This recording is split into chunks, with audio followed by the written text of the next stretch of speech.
So, Mark, did you see the B-roll from ESPN? All the hottest new stuff on the strip, including Monte Carlo. Yeah, whoever's the intern that found this B-roll is probably fired today. I don't know how you go back like 8 years for your B-roll. They don't have anything new. The Vegas strip changes so much. As somebody who uses a lot of B-roll, the struggle is real. You really have to pay attention. I have indeed accidentally used Monte Carlo footage on this show. It's been a while. A few years ago, somebody called me out, and I've never made that mistake again. I wonder how long it'll take them to finally get the guitar and up on there, like 15 years from now. Stop changing Vegas. Come on, do us a favor. So one of the trends we've been following on this show for the last few years is the explosion of high limit rooms. And this video went viral this week, but I actually think it dates back to when Durango's high limit room opened as part of phase 2 a couple months ago. And it's Caviar service in the high limits. And I wanted to ask people, since I didn't see this video when it was originally posted and I just saw it now, are they still doing that, or was that just for opening? I'm guessing that was just for opening, but should we get Caviar service in high limits? Why not? I mean, they should be having something special in high limit. I think if you're sitting there betting that kind of volume on your hands, they should have something special. I know you get better drink service, all those things, but this would be kind of fun, or at least like Fridays from 6 to 7. It reminds me of like Japan baseball games where they have the little girls walking around with mini kegs on their back, serving out the beer. And I'm like, why can't we get that here? That would be amazing. Yeah, that would be amazing. I mean, this is an interesting setup that she has there with all this stuff. I don't know if it's the most clean. I don't know, for a slot machine to be eating crackers and stuff. I'm going to sound pretentious here, Mark. I only eat caviar when flying first class using miles. So I don't know, there's differences in quality. I wonder how expensive this was, because cheap caviar, not my favorite thing. Oh, Mr. Sean. I have no business knowing about that or doing anything. Thank you, points and miles, for all my first class flights, because honestly, that's when I eat caviar, and it's really expensive stuff, and it's so good. Oh my God. I doubt it's that. Let's talk Chinatown then, and lots of good food in Chinatown. And John Curtis from Eating Las Vegas, he did his census for 2026, and probably nobody, I would say nobody in the city knows restaurants better than him, but certainly knows Chinatown. I think he's eaten at 70% of the restaurants there, and he talked about how it's almost doubled in the last 10 years from like 110 restaurants up to like 239. He also talks about how quality has diminished, so it's a lot of quantity. If the sign is very flashy, then it means the food isn't good. But he went through all of his sort of favorite places in Chinatown. 00 didn't get as high marks as we would have hoped, Mark, but overall, I think this is good. And one of the heartbreaks for me, he breaks it down by types of cuisine. 34% are Japanese spots. That's the most in Chinatown is Japanese. 21% Chinese, 21% Korean. Vietnamese is 10%, Thai 5%. And my heartbreak was that there's no more Malaysian restaurants left in Chinatown. Well, it should be called Japantown now. Yeah, seriously. One other takeaway you had was all these big shopping centers we've been covering, how that's changing, and a lot of the other sort of stuff like claw places, which we'll talk about in a second. It does seem like Curtis isn't as happy with the changes, but if you're looking to find the best restaurants, kind of sort through, I mean, there's so many options now. This is the place to go. It is overwhelming when you drive through there, just how many restaurants there are. Every strip mall has, it feels like 15 different restaurants in there. And yes, they're mostly Asian, but there's other ones. I mean, the Speakeasy Taco Place, you have the Golden Tiki, you have pizza. I don't know, did he rate a different pizza place in Chinatown better? I don't know if there could be better pizza in Chinatown, at least. No, I don't think he did. I just think he gave it like a good mention, but not like the highest sort of score. But the main focus, I think, is the Asian food and stuff going into Chinatown. A place changing a lot, but he does mention claw machine places as the downfall, these types of arcades and things like that. We've talked about some of the future plans for this stuff, but Claw World is a brand that was already here. I think they have a location on the west side, and they just opened in Chinatown. I took my daughter over there a week and a half ago. I think they had their grand opening last week, but we were there for their soft opening before that. Spent about $20, and you walk in and it's a bunch of claw machines. Now we have other claw places in town.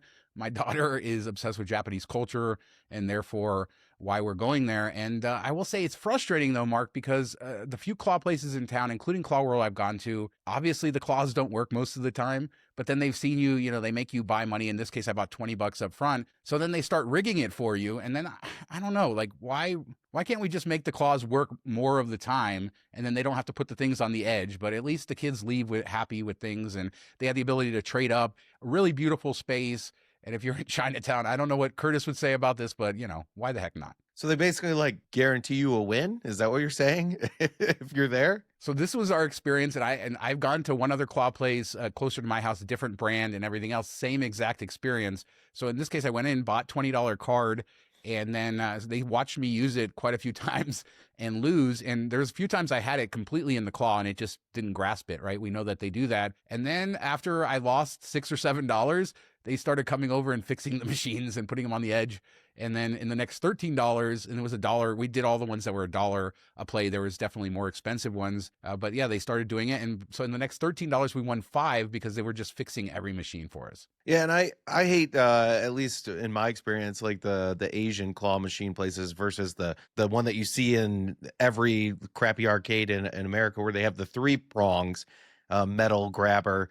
It's like 2-sided. It's just like 2 sides come down and pincher. It almost is a better term for it, I would say, than claw. They seem more difficult. And it, like you said, all these are set that they only have tension to hold on to the items so many times. It could be 1 out of 10, 1 out of 3, whatever they set it to. So it's kind of like a slot machine in that way. But it makes it more fun when you know if you do it well that you're going to win. Yeah, I mean, I agree with you there. At least from my daughter's perspective, she enjoyed it. It's a very quick experience, right? It's claw machines. So, I mean, unless you're willing to spend, they have packages all the way up into the hundreds of dollars. I just bought $20 and she was so happy with her 5 little stuffies. And it's a beautiful space, really cool. And it's on the side note, I do love this Japanese culture coming to the U.S. Yeah, we just need the 7-Elevens to finally get taken over. I know they own them, but we need to Come you on. can bring all the Yeah, Kit come Kats on. and everything. Let's do it. In a second, we're going to talk about David Copperfield leaving MGM Grand. But before we do, we'd love to invite you to subscribe. Thousands of you watch this show every single week and are not subscribed. It's free. It's just like following us on other platforms. It helps us out a lot. Thanks in advance. So David Copperfield has been in Las Vegas for 25 years. He's also mentioned in some very famous files that have been in the news lately. And I don't know if this is in relation to that or not, but here is what he just released recently. For 25 years, I've been fortunate to headline at the MGM Grand in Las Vegas. My last performance at the MGM will be on April 30th, and I'm excited to announce what's next soon thereafter. It's the largest project I've ever tackled and the most challenging too. There have been calls for him to be fired. That's not, what they're saying here. But David Copperfield, 25 years on the Strip, Criss Angel made him disappear.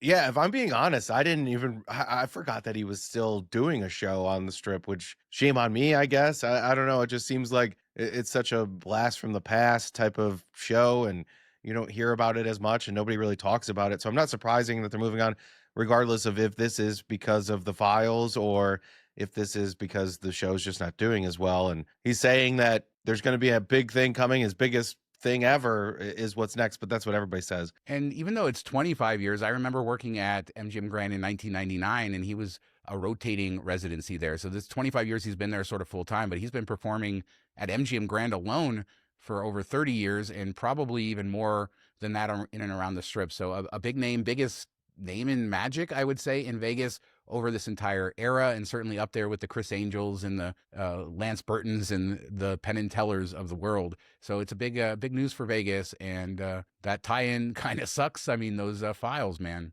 Yeah, that's not good. But I did notice that you put Criss Angel on the Mount Rushmore of Vegas magicians right there. I mean, how many other magicians have garage sales that run year round? Come on, just for that. He oh, we need an update. Has he sold the Lambeau yet? Okay, hold on.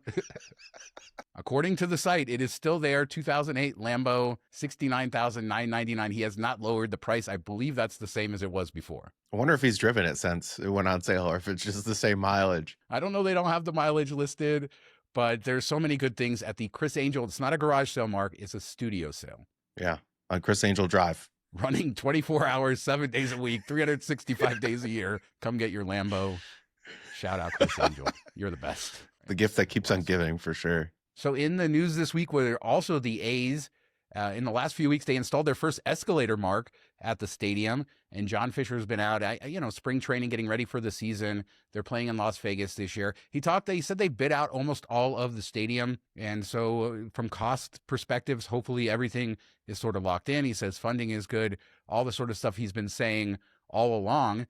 They also released renderings of this athletic club and the Diamond Club, which will be adjacent to it. And they call this a first of its kind, all inclusive hospitality experience located directly behind home plate in our new ballpark. So this isn't going to be cheap. The Diamond Club is going to include food, that type of thing, which a lot of stadiums have, all inclusive. This will be for the fancy people. It looks nice, though. It looks a lot less like the industrialness of a lot of stadiums, and I really like that.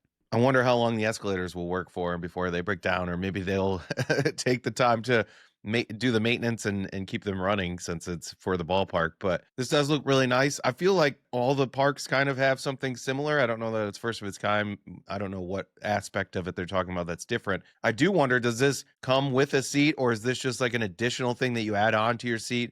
I know there's a couple places that you can buy like a ticket. You get access to a room like this, and then it's kind of like a suite where they have seats out front. So I don't know if this is just more like, hey, buy access to this place before, during, after game, stop in, have your food and drinks. But that does add an extra cost that you have to have a ticket too. When I've done this, I did this in Dallas once. I was invited there, and they had seats out front, like you said, but you didn't have a seat. So mostly you were in the lounge, standing, watching the basketball game, had a full buffet. I mean, crazy food. You could go sit in certain sections, but yeah, no seat included. So it'll be interesting how they do. I agree. I don't know what part of this concept is first of its kind, but like I said, I think it's pretty.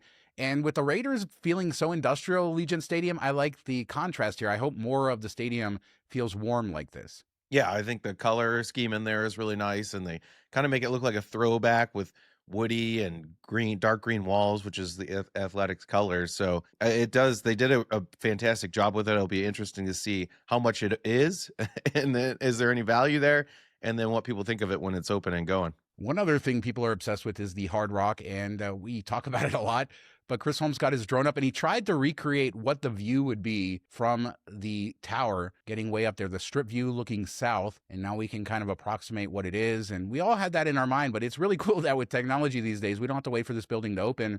This is going to be $1 million view for sure. Yeah, but I still wonder, do you think the view's better being somewhere else looking at the guitar tower? Or do you think the view's better being right in the middle of the strip? Because it does feel like you're kind of hovering over the strip when you're standing up there. I think the floor is also going to matter. Do you want to be as high up as possible and then you really are looking down? Or what if you're 10 floors up? Will that be cool because you're kind of elevated, but you're closer to the action? I just think it's going to be unique. I mean, we've talked about how this is built right at the 50-yard line, the most unique plot of land probably on the strip because it's right where it bends. And that means that going north, he didn't show that, but you're going to get a strip view of the North Strip as well. And that's crazy to think about, that you're going to get that. No other hotel can deliver these exact views. And this is exactly why we lost the volcano, because that land was way too valuable. And the $20 trick or $50 will get you either North or South Strip, depending on which one you want. People are going to fight over that. It'll get you the Circus bungalows. For the fans. As a reminder, we have our Patreon. $7 a month gets you access to our weekly after show. Lots of fun.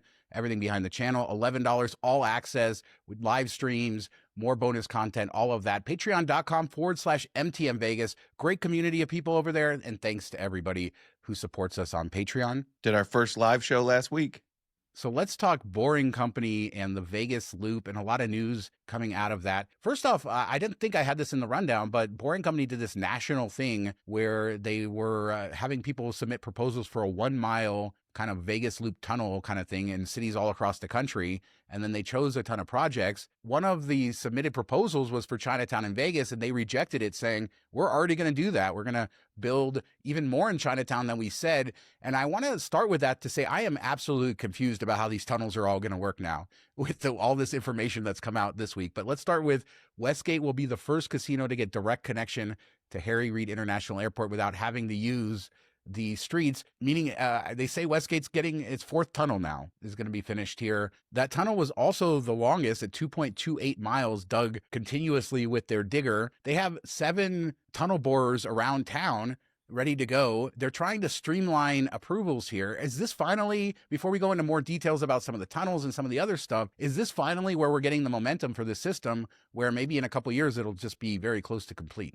I sure hope so. I mean, it feels like it's been going on forever, and we need it. It'll be useful, it'll be helpful, get some cars off the street, or at least get people moving around easier. And I think Chinatown is a place that needs it more than most. Maybe we've talked about how tough it is to find parking there at times. I just don't know where they're going to put stations in Chinatown. It doesn't seem like there's land left to do that. Yeah, I mean, at least maybe it'll take away some of the cars from being there. So you got to take out a few parking spots. I don't know. What's interesting is Boring Company, this has been their sort of business model, is they're building the tunnels and then the properties are paying for the stations. But one place that's not going to happen is UNLV. They've just made a deal to build a Vegas Loop station there at Thomas and Mack Center, and Boring is going to pay for that. And I mention that because they also announced another offshoot that goes from Thomas and Mack to Park MGM. And then we still have the future strip tunnels and, like you said, Chinatown and downtown. They're also starting plans for going from Strat to Plaza, which will be the first link there. So a lot of these little hubs coming, and then again, it will all link together, but it's hard to kind of visualize. There's so many tunnels. I did really love that picture of one of the Westgate tunnels where you could see the outer ring of the tunnel as it sort of went down into the ground. I thought that was pretty cool. But yeah, Westgate, they're the kings of Vegas Loop. They got 4 tunnels now, or they're about to. I wonder if they're gonna have like a tunnel suite now, or like holes, digs. I don't know. You remember that movie on Disney? No, I have no. You never saw Holes with Shia LaBeouf before he went crazy? No. Did they just dig holes? What was the movie about? Yeah, yeah. Well, you can watch it. It's a good movie. I think our kids read the book in school this year, so it's his. I think it was his first movie, but it's all about digging holes out in the desert. So they should have some type of theme there at Westgate now that they're the #1 destination. But let's get into what I really want to talk about is how it took them 5 years to come up with a plan of, hey, maybe we should streamline the approval process for this to get it moving better. I wonder what the process was to talk to the local people, because they've been complaining about that for a while. We talked about that on the show a few months ago. They're saying we're not getting approvals fast enough. And I mean, they have issues in Nashville is their other system that they're building, and the city is trying to stop them. And the state is saying, no, we approve this. And so there's this whole battle there. I wonder, here, if it just took them enough juice, enough time to sort of prove it, to get lawmakers on their side. But I think from the perspective of locals and from this market and our lawmakers, they should want to streamline this, as long as, environmental standards and things are being followed. But it doesn't seem like one tunnel is going to be vastly different than another, and all the stations the same. It seems like you should be able to get batch approvals for some of this stuff. Yeah, you would think it would be all approved at once. Like, hey, let's go through it all and then maybe do inspections along the way. It wouldn't think like each individual one has its own separate thing that you need to get through, and that would explain why some of these are even dug but not finished, or they're not approved, so they can't get it completed or connected. It's just kind of crazy that we've been doing this for how long now, and they're finally like, you know what, maybe we should make this a little bit easier. Yeah, and they did say that the airport station, the one that's just outside the airport, will be open by the end of this year. And then they have the temporary one that we've gone through all that. That's a little bit further away. That is going to be open even earlier. So what we're going to see is just I think a speed up of more stations opening, more tunnels opening. And one last fact that blew my mind in all of this, they say they have 11 miles of tunnels already built and waiting for what? So that's another reason, like, why did they wait so long to get these approvals? But maybe they've been doing a lot more digging than we knew. 11 miles, that's a lot. Yeah, it's just crazy to think of them digging underneath all these properties and all the things that go into a city and not hitting anything. At least I don't remember a story of them cutting off power somewhere or running into a sewer system or anything like that. It's kind of amazing. Something did happen at Westgate. I can't remember early on. Poor Westgate. Although you talk about Westgate, they have 4 tunnels now, and then they also have the monorail. They're stacked. The public transportation hub of Las Vegas right there. Absolutely. And they were on Pluribus, the show on Apple TV. So it's been a great year for Westgate, Las Vegas, and the old Las Vegas Hilton. But I'd love to know what you guys think about Boring Company. Are we finally going to get this? Are we finally seeing the vision here? Even though they keep adding new things, the Spring Mountain Mile and all the extra spurs, this new Park MGM tunnel that they announced, finally to downtown Las Vegas. How will it all connect? I don't know, but let us know down in the comments. The Athletics Stadium, Claw World, Chinatown, all that good stuff. Leave a comment. We do 3 shows a week, Mondays, Wednesdays, and Fridays. I apologize for missing Monday's show. Some personal stuff came up, but we will be back in a couple days with another show. Thank you so much for watching. Talk to you next time. Japantown. Have a good week, everybody.